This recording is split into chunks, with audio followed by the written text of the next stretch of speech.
It's Natasha of natashaskitchen.com, and today we are making a tres leches cake. This is simple to make, always a crowd pleaser, and probably the most moist cake you will try. You'll love what's in it, so let's get started. Preheat your oven to 350 degrees Fahrenheit and butter a 9x13 casserole dish. Whisk together 1 cup of all-purpose flour with 1.5 teaspoons of baking powder and 1/4 teaspoon of salt. Then sift those together into a large mixing bowl.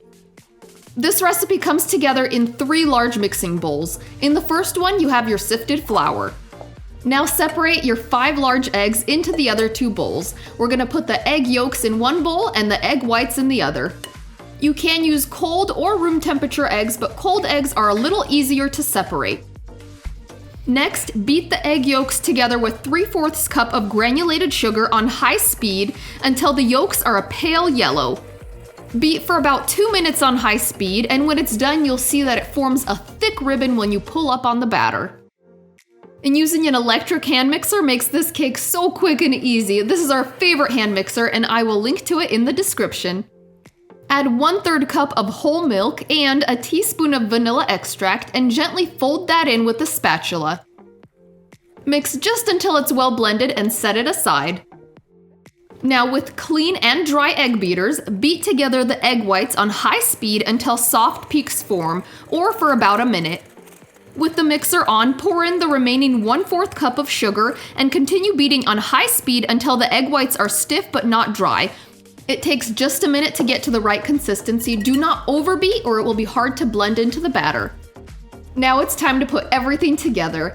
Pour the egg yolk mixture over the flour mixture. And I'm using my go-to baking spatula, which I'll link in the notes, to blend those two together.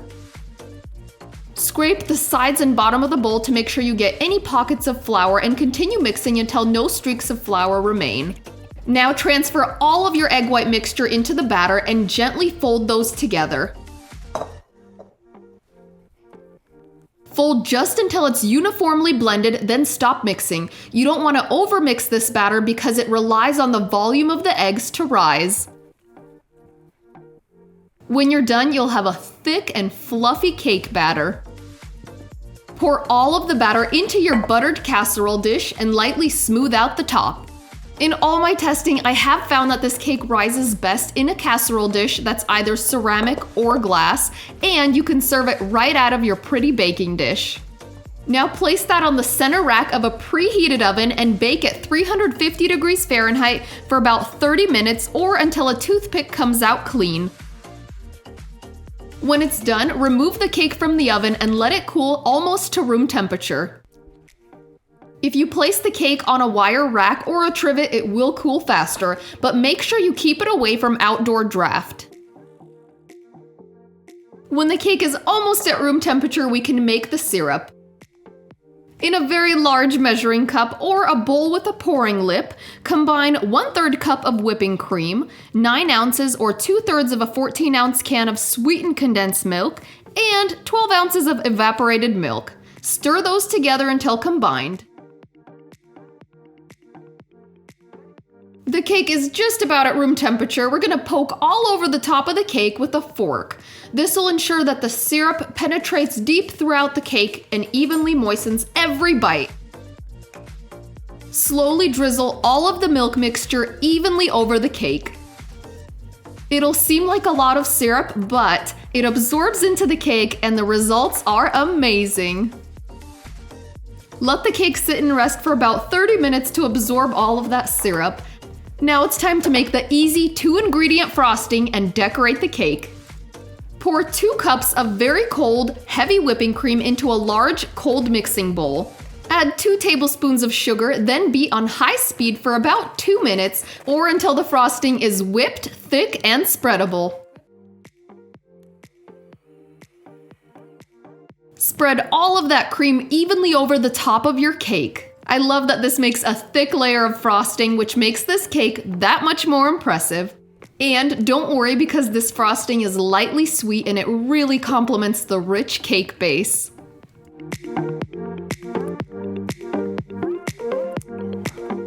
You can serve this cake as is, just with the frosting, but we like to take it up a notch and add some fresh berries. And strawberries or raspberries, or both, are my favorite for this cake. When you're decorating, think about how many people the cake will serve, and I like to put a little bit of strawberry and raspberry on each serving. This is a large cake and it could easily serve 12 people or make 8 generous slices. All right, the final touches are on, and you can even serve this plain if you don't want the berries or don't have the berries. It's still so delicious, but I love that fresh pop of color and flavor that berries bring to this cake. All right, and I have been waiting long enough. It is time to enjoy this cake. It's been resting, so it's had some time to absorb some of those milks and the 3 milks, tres leches, get it? Okay, we're gonna cut right into this.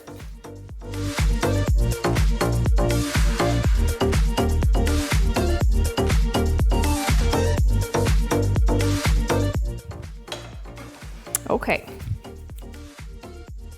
And these have some weight to them. Each piece is, remember, it's soaked in all of those milks. Yum, yum, yum.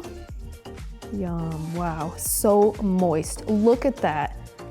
Moist from top to bottom. And the flavors, I cannot wait. Okay, let's dig right into this.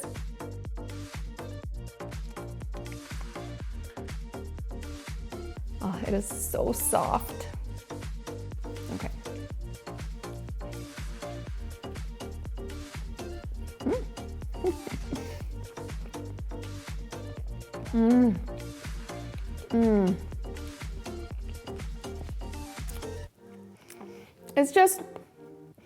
It's delicious. It's just loaded with flavor and so moist from top to bottom. It tastes indulgent and it just makes me feel good about myself. You can really taste that sweetened condensed milk. And this cake isn't just moist, it is so soft. And I love the lightly sweetened whipped cream on top and the berries. They cut the sweetness because they give that little bit of tang. So fresh, so good. Make this for your next party and you will get recipe requests. If you love simple casserole style party desserts, check out some of our all-time favorite and reader favorites right over there and right down there. And if you enjoyed this video, make sure you click below to subscribe, and when you do, click that little bell icon so you'll get notifications every time we post a new recipe. We'll see you in our next video.